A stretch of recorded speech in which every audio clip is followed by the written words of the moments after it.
En esta noche vamos a estar viendo un tema muy importante de la antropología bíblica que tiene que ver con el estado original del hombre. Es decir, cómo era la condición del hombre en un principio. Es decir, cómo el hombre se describía, según la Biblia, antes de la entrada del pecado. Es importante este conocimiento porque la Biblia dice que los creyentes, cuando obtenemos la salvación, somos restaurados a lo que fue el hombre antes de la caída, pero entendemos que la salvación, si bien es cierto, es completa en el presente, pero también la salvación tendrá su plenitud en el futuro cuando seamos semejantes a Cristo. Entonces vamos a ver en esta hora primero una pequeña introducción y luego 4 características que la Biblia describe cómo era el hombre en un principio, ¿no? Cómo Dios lo creó. Y vamos a contrastar con lo que ahora vemos con nuestros ojos en este tiempo moderno a la humanidad. Bien, entonces vamos a ver una pequeña introducción. El estado actual del ser humano no siempre fue así. La condición pecaminosa del hombre, con todas las cosas que ello comporta, tuvo un inicio. El estado original del hombre era completamente diferente al actual. Cuando Dios creó al ser humano, lo hizo bueno y bueno en gran manera. El hombre antes de la caída reflejaba la gloria de Dios. Reunía ciertas características que reflejaban la imagen de su creador. Estas características eran: 1, comunión con Dios; 2, dominio sobre las pasiones; 3, dominio sobre el organismo; y 4, dominio sobre la naturaleza. Vamos a hacer una pequeña reflexión con respecto a lo que hemos leído. Nosotros ahora vemos pues la sociedad moderna, vemos el mundo actual y lamentablemente lo que nuestros ojos ven es un escenario triste, lamentable. Vemos una humanidad contaminada en todos los sentidos, la malicia, ¿no? Vemos guerras, vemos abusos, injusticia social, vemos también inmoralidades indecibles y, en fin, una lista larga de características que realmente nos horrorizan con respecto a la humanidad. Sin embargo, cuando vamos a la Biblia, nos vamos a dar cuenta que no siempre fue así. La Biblia nos muestra que en un principio la realidad era otra, que el hombre no fue siempre malo como ahora. La Biblia dice que cuando Dios creó al ser humano, lo creó bueno, y la Biblia añade para la creación del hombre y la mujer la frase: y era bueno en gran manera. No solamente era bueno como el resto de la creación, sino que en el caso del ser humano era bueno en gran manera. ¿Y por qué? Ya hemos visto, porque el ser humano tenía una característica que no tenía ningún ser creado: tenía la imagen de Dios. Entonces, la imagen de Dios, pues, hacía del hombre la corona de la creación, y por eso mismo, pues, al ser su creador un creador santo, de hecho, pues, la criatura también era, pues, una forma de espejo de su creador. Entonces, la gloria de Dios a toda plenitud se manifestaba en el hombre cuando todavía el pecado no había ingresado en el mundo. Ahora bien, Pablo dice en Romanos capítulo 3 que todos hemos pecado y por cuanto todos han pecado, todos están destituidos de la gloria de Dios. Entonces vemos pues que el pecado hizo que la gloria de Dios, que en un principio estaba sobre Adán, quedase pues abandonada, por decirlo así. Sin embargo, hemos visto que la Biblia dice que Jesucristo fue el postrer Adán, ¿no? Para ser más precisos, aunque de pronto es un término técnico, pero es bueno saberlo, no es tanto el segundo Adán, sino la Biblia dice el postrer o el último Adán, porque decir segundo indica que puede haber más, ¿no? Solamente hubo un postrer Adán y Jesús también tenía las mismas características que Adán tuvo. Usted sabía que Adán era ser humano, pero no tenía la naturaleza pecaminosa al principio. Entonces, por eso a Jesús se lo compara como el postrer Adán. No, en teología no se dice tanto el segundo Adán, sino el postrer Adán. Y ahora bien, esas características Jesús nos refleja también. Ahora, ¿qué cosas vemos nosotros y vamos a estar ahondando en este estudio sobre esas características que la Biblia nos muestra? La primera de ellas es, pues, que el hombre, o mejor dicho, Adán tenía comunión con Dios. Esa comunión estaba fundamentada en la santidad que el hombre tenía. El hombre era un ser sin contaminación. Lo segundo tiene que ver con las pasiones, es todas aquellas emociones, impulsos, todas aquellas, eh, todos aquellos aspectos que tienen que ver con el mundo sentimental del hombre. Adán lo tenía bajo control, el dominio sobre el organismo, o sea, sobre el cuerpo físico. No existía el envejecimiento, ese deterioro que ahora vemos, ni tampoco la muerte, ni la enfermedad. Y por otro lado, otra característica era pues que el hombre tenía control sobre la naturaleza y ese control se manifestaba con un cuidado de la naturaleza, cosa que ahora vemos lo opuesto, ¿no? El hombre destruye el hábitat donde vive y hasta los mismos no creyentes están preocupados y se horrorizan de lo que podría venir en el futuro sobre el mundo. En fin, estas cuatro cosas eran parte de la condición original del hombre. Vamos entonces a estar viendo cada una de ellas de manera más detallada. Primero vamos a ver la comunión con Dios. A lo largo de las Escrituras, el carácter personal de Dios se especifica sobre todo por la santidad. Por eso la imagen de Dios en el hombre adquiere peculiar relieve en la justicia o rectitud original. Él era bueno en gran manera, de Génesis, sigue inmediatamente a la creación de la primera pareja humana del verso 27.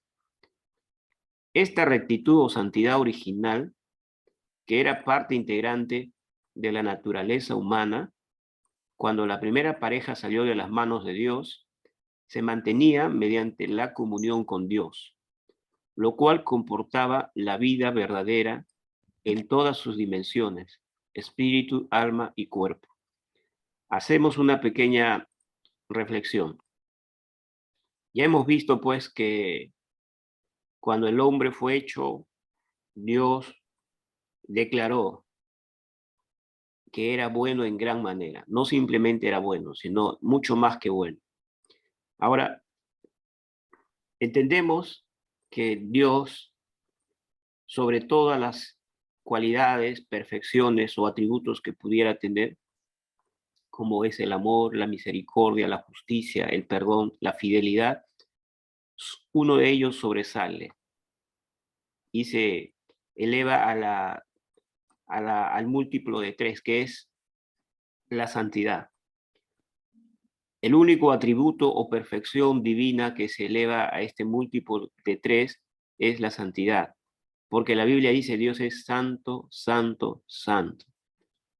Todos los atributos o perfecciones divinas son inestimables, son inimaginables, incomparables, pero la santidad es la característica más sobresaliente del creador del universo, del Dios nuestro.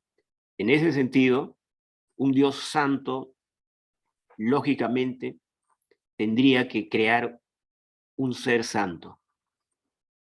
Entonces, podemos ver, pues, que Adán y Eva, en ese sentido, eran seres limpios. No había malicia en ellos. No había ningún tipo de pecado en sus vidas. Eran seres rodeados de la gloria de Dios y por lo mismo podían tener comunión con Dios. Pues la Biblia dice en Hebreos, sin santidad nadie verá a Dios.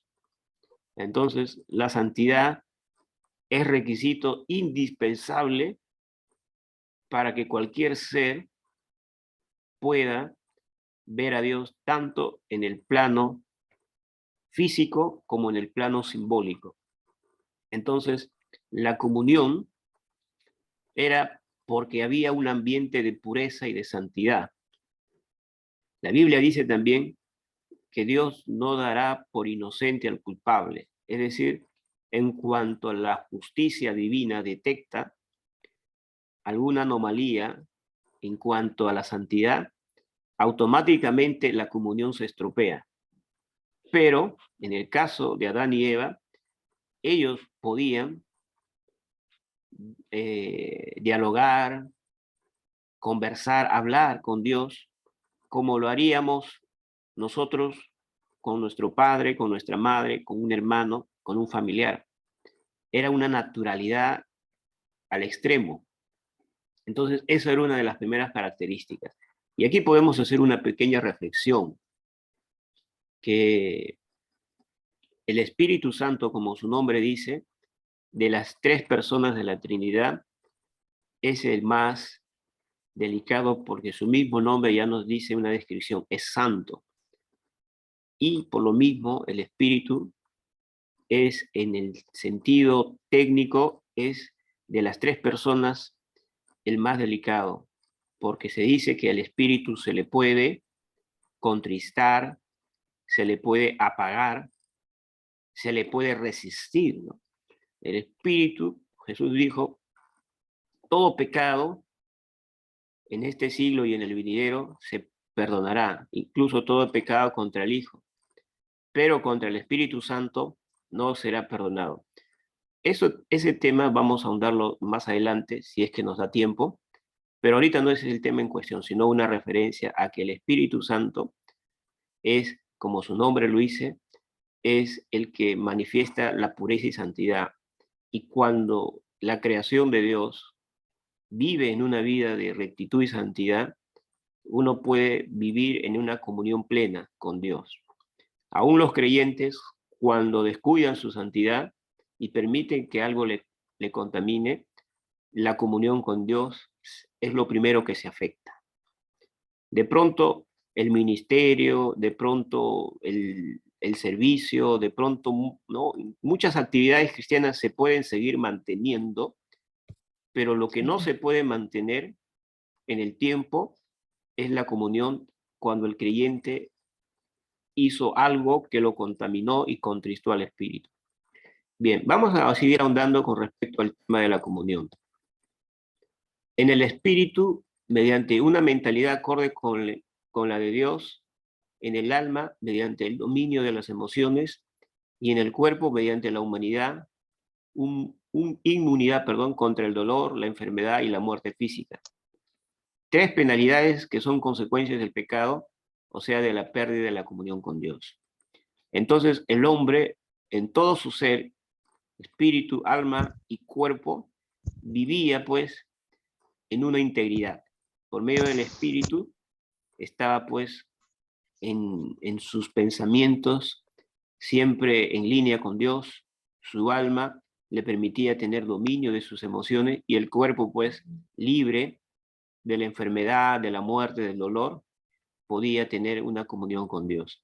Ahora, Así pues, la comunión con Dios implica la participación de la naturaleza divina, connatural antes del pecado y que ahora se recupera por gracia mediante la renovación de nuestro entendimiento, que el Espíritu Santo opera en nosotros, habiendo huido de la corrupción que hay en el mundo a causa de la concupiscencia. Algo bastante importante en la comunión con Dios es que por medio de la comunión con Dios, uno puede participar de esa naturaleza divina. Adán, cada vez que tenía comunión con nuestro Dios, de una u otra manera es como que él se nutría o como que de una u otra forma recibía de esa vida que fluía de Dios hacia él. Y nosotros lo podemos comprobar fácilmente, que es cierto, porque cuando nosotros estamos viviendo en una vida de comunión constante, de disciplina en la oración y estamos siempre allí dependiendo de Dios, buscando su rostro, todos somos testigos de primera mano que Dios comunica su vida a nosotros. Hay algo difícil de explicar, pero que es fácil de reconocer que ocurre. Todos somos testigos de cómo una vitalidad tremenda nos pasa cuando vivimos en una comunión con Dios. Pero también todos sabemos que por X razones, cuando descuidamos nuestra comunión con Dios, por situaciones diversas, bajamos la guardia, no es que dejamos de orar, tal vez oramos, pero oramos de forma mecánica o por costumbre, como dice alguien, oramos por lo que es en modo automático, algo, esa vitalidad va perdiendo su intensidad, ¿no? Entonces, la comunión con Dios en el pasado comunicaba vida al hombre, lo hacía partícipe de esa naturaleza divina. Y ahora también sigue siendo lo mismo. La comunión con Dios en el creyente le comunica vida, le hace partícipe de la misma naturaleza de Dios. Por eso la importancia del Señor Jesús cuando decía que no debemos dejar de orar, porque en la oración es como que Dios nos comunica de su esencia. Es como el bebé cuando está en el vientre de la madre, el cordón umbilical le transmite los nutrientes, les transmite los minerales, las vitaminas, para que el niño pueda desarrollarse. Así era con Dios y Adán, y así es con nosotros. Entonces, ahora es importante que entendamos que la comunión con Dios era algo natural en el primer hombre.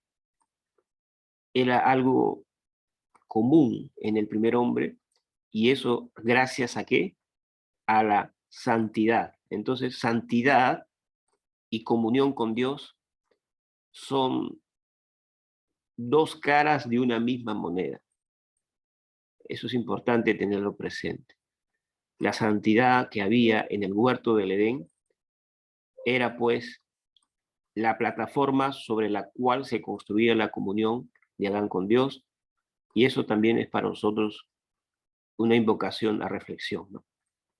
¿Cómo estamos nosotros en el tema de la integridad, en el tema de, de las motivaciones? Dios, dice la Biblia, mira el corazón, no mira lo que los hombres ven. Y nosotros, que somos pastores, líderes, obreros, tenemos un desafío terrible por delante, que es que nuestras acciones no solamente sean acciones, sino que sean acciones motivadas por las motivaciones, valga la redundancia, correcta. Dios mira eso, no mira tanto lo que hacemos, sino por qué lo hacemos. Y eso tenemos que cuidarnos. Vamos a ser tentados constantemente a actuar a veces movidos por motivaciones tal vez que no sean las mejores. Por eso dice, todo lo que hagas, hazlo como para tu Señor, ¿no? No para el hombre. Entonces, porque el hombre nunca se dará cuenta, pero hay uno que sí se dará cuenta, ¿no?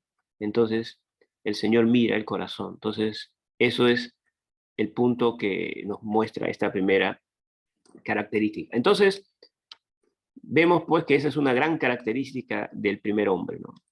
Esa capacidad de comunicación con Dios, fluida, íntima, y sobre todo que le comunicaba vida, ¿no? Entonces, si usted y yo queremos ser renovados espiritualmente, si usted y yo queremos vida, de pronto nos sentimos que algo nos falta, que nos falta esa fuerza vital, sería bueno considerar y evaluar nuestra vida de oración, ¿no?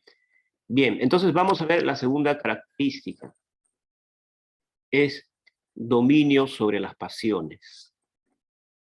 Leemos y luego explicamos. En Génesis 2:25 se nos dice que estaban ambos desnudos, Adán y su mujer, y no se avergonzaban. El rubor pudoroso es una reacción defensiva frente a la rebelión del instinto contra la razón, cuando la razón se ha rebelado contra Dios. Entonces, otra característica era pues que no había vergüenza en Adán y Eva. La vergüenza podemos describirla como una emoción.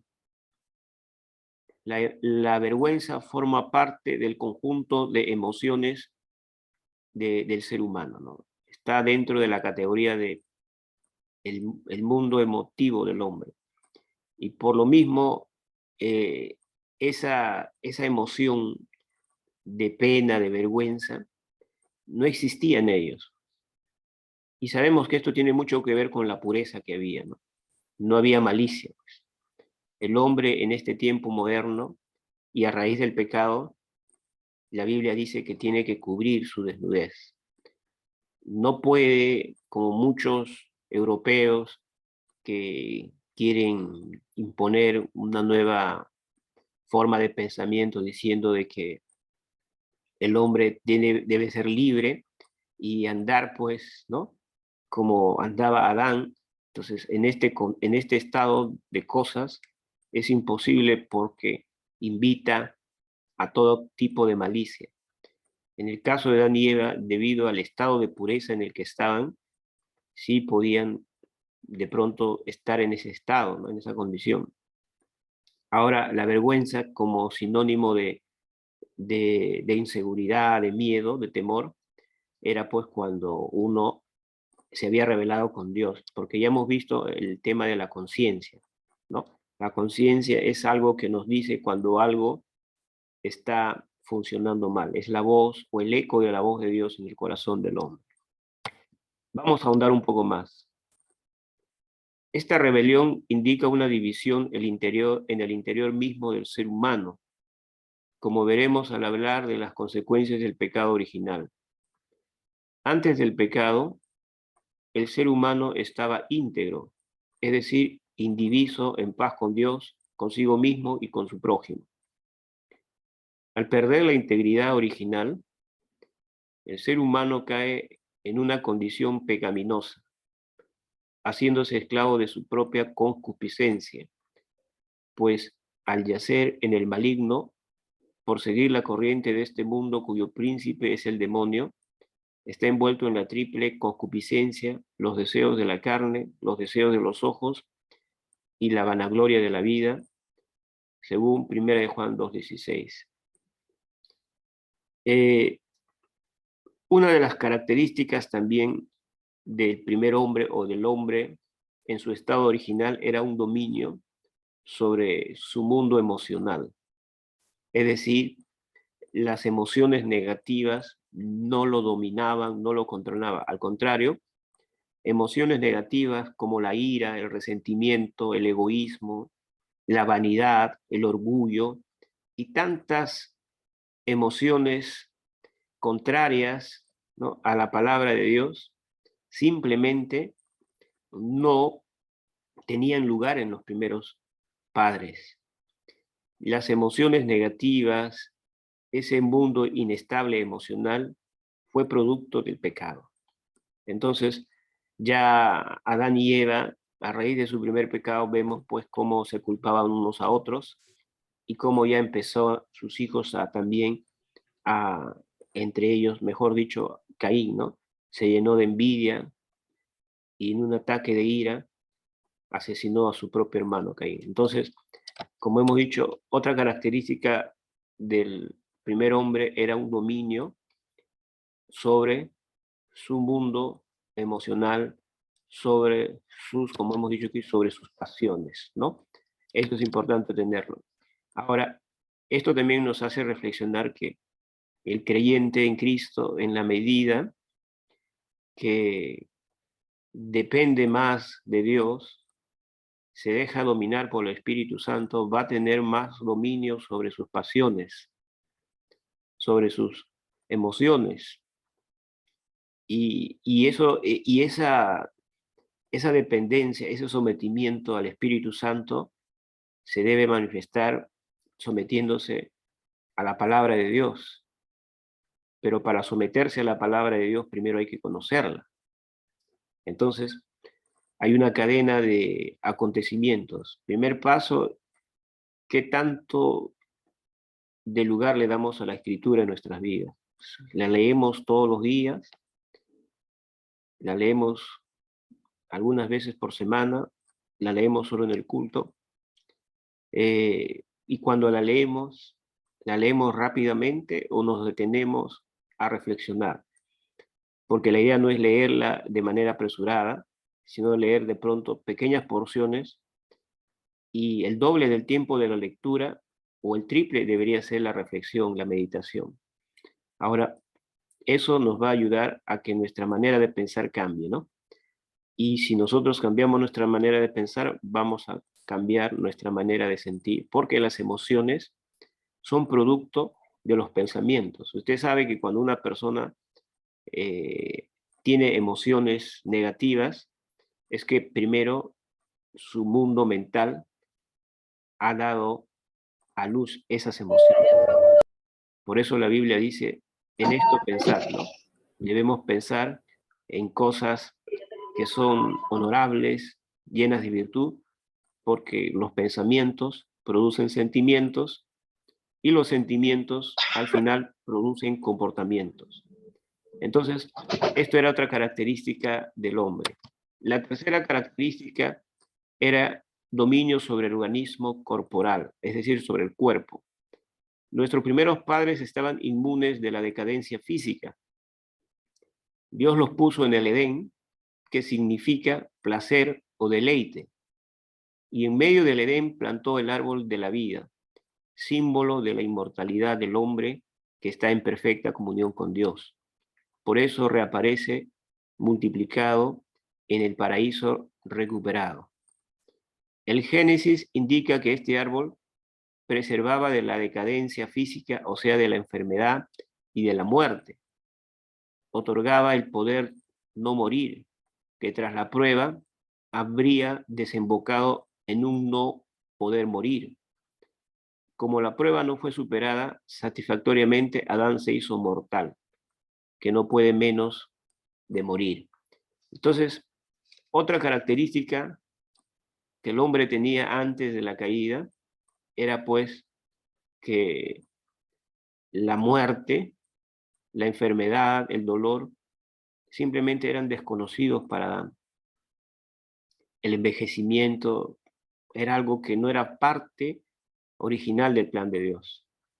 Pero a raíz del pecado, el hombre tuvo que experimentar lo que ahora vemos: dolor, enfermedad, envejecimiento y muerte. El organismo humano, a semejanza del organismo de los animales, está sometido a un proceso de desarrollo y decadencia. En los primeros años de la vida, la nutrición no solo nos procura el sustento, sino también el desarrollo. Pero llega un momento en que nuestras células envejecen, Entonces se nutren lo suficiente para mantenerse, pero no para desarrollarse. Así comienza nuestra vida física, su curva de descenso que acaba en el sepulcro. Nosotros cuando vemos pues los niños tienen una energía. En mismo invierno pueden estar ahí corriendo con polito y hasta sin zapato y ellos no sienten mucho el frío y ellos pues pueden incluso los adolescentes pueden comer hasta tarde, altas horas de la noche y no tienen indigestión. Pero una persona ya cuando pasan los años vemos que poco a poco el cuerpo va sintiendo, ¿no? La pegada de los años. Ya empieza pues a sentirse que ya no es lo mismo de antes, ¿no? ¿Por qué? Porque en los primeros años hay hay un desarrollo en todo lo que se alimenta. Y luego, en la etapa ya mayor, el alimento no es para desarrollarse, sino para mantenerse lo máximo posible. De ahí la importancia de una buena dieta. Otro aspecto importante es, hay quienes opinan que el organismo de nuestros primeros padres, antes del pecado, tenía de por sí unas cualidades que le inmunizaban de la decadencia física. Otros piensan que esta inmunidad provenía directamente del fruto del árbol de la vida. Pero si la muerte del sujeto humano que comienza por el espíritu y se extiende al organismo corporal es efecto directo del pecado, parece más probable que el hombre en original comunión con Dios llevase en su interior la Zoe o vida plena, que de suyo se proyecta hacia la perennidad, siendo así vida eterna. Ahora bien, ¿qué significa lo que hemos leído? Que cuando el hombre podía vivir libre del dolor, de la enfermedad, del envejecimiento y de la muerte, era porque en lo más profundo de su ser, en lo íntimo, es decir, en su espíritu, estaba alojada esa Zoe de Dios. Zoe es la palabra que se usa para vida eterna en el Nuevo Testamento. Entonces había allí alojada esa capacidad que lo hacía vivir.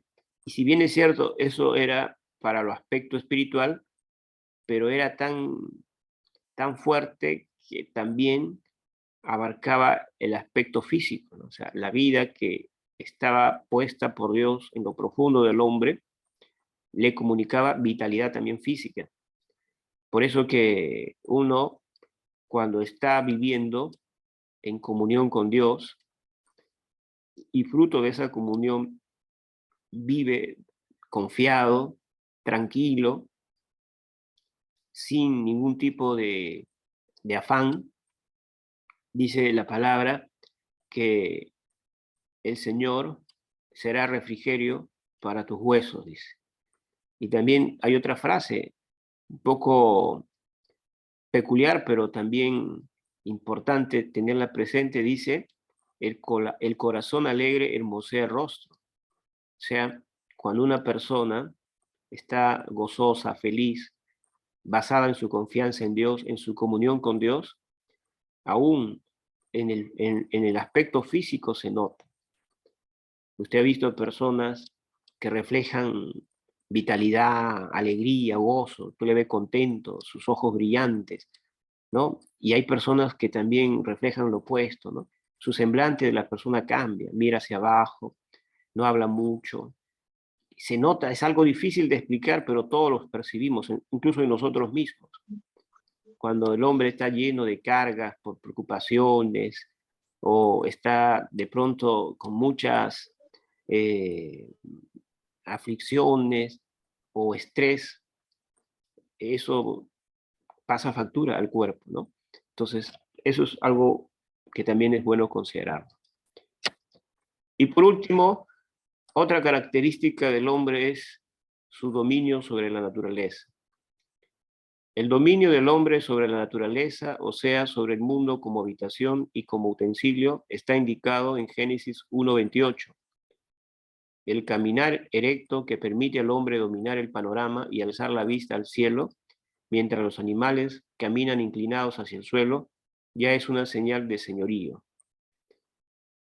Es un hombre recto moralmente, sin haber perdido la justicia original, todo el porte exterior, pero especialmente el rostro, espejo del alma, seguramente reflejaba una majestad solemne. Algo importante de señalar es que el único ser que caminaba erecto era el ser humano. Muchos de los animales terrestres tenían pues que caminar en 4 patas y por lo mismo comer pasto, comer, ¿no?, mirando hacia abajo. Recordemos que para este tiempo todavía el pecado no había entrado, no había maldición sobre la tierra y todavía pues no existía la violencia de los animales, ¿no?, la ley de la selva como se conoce. Entonces probablemente incluso el ser humano en un principio, según algunos estudiosos, dicen que era vegetariano. No porque comer carne sea pecado, sino porque la Biblia hace alusión de que Dios le dijo que coma de todo lo que produce la tierra, ¿no? Ya después de la caída, y en cuanto a Noé, le da órdenes, no órdenes, sino le da libertad para que también coma carne de los animales. Pero eso es otro tema. El punto es que el hombre tenía esa capacidad de mirar al cielo mientras los animales no, y eso demostraba pues que el hombre era superior. Y por lo tanto, el hombre, de una otra manera, ese rostro que tenía, en cierta forma, era tal vez el rostro de Adán, quién sabe si era similar al rostro de nuestro Señor. No digo idéntico, pero quién sabe, porque se dice de Jesús el postrer Adán. Otro aspecto importante también es el poner nombre a las cosas, concretamente a los animales. Comportaba penetración intelectual y dominio personal. El primer hombre podía domeñar cualquier bestia más y mejor que cualquier domador de fieras. No cabe duda de que los mismos animales podrían oler, por decirlo así, la inocencia, el valor y el dominio poderoso que el ser humano irradiaba en su santidad original. Vemos pues que Dios le dijo al hombre que señoree sobre todo, y también le dio el trabajo de poner nombre a todos los animales. Entonces, para poner nombre, Adán tenía que observar primero qué hacían estos animales, cómo se comportaban, sus características, y muchos de los nombres de los animales, cuando nos vamos a su, etimología original, nos damos con la sorpresa que responden a características o a descripciones de la naturaleza de estos animales, ¿no? Entonces, no es que Adán puso el nombre así al azar, ¿no? Así por así, no. El nombre de los animales siempre responde a describir sus características, ¿no? Entonces, implica una observación previa, un análisis, y en fin, y probablemente, y no probablemente, sino seguramente, la capacidad intelectual de Adán, su capacidad de percepción y de análisis era bastante desarrollada, producto también de esa santidad. Entonces, ya hemos visto 4 cosas que eran características del estado original del hombre. Vamos a hacer un recuento. La primera es la comunión con Dios. La segunda era el dominio sobre las pasiones. La tercera era el dominio sobre el organismo físico. Y la cuarta, el dominio sobre la naturaleza. Como podemos ver, en la actualidad, el hombre natural ha perdido estas 4 cosas. Y el creyente regenerado batalla para que estas cosas puedan reflejarse. Pero todo está en función de cuánto se cuida de no contaminarse, de tener la plataforma. La plataforma de estas 4 características era la santidad de Adán. Adán a este tiempo no había pecado. Y también lo mismo será para los creyentes. La plataforma de todo lo que el creyente pueda construir en su vida radica en la vida de integridad, de pureza mental, emocional, de pureza en las acciones. Bien, entonces vamos a hacer un alto y vamos a detenernos para tener un tiempo de preguntas y respuestas.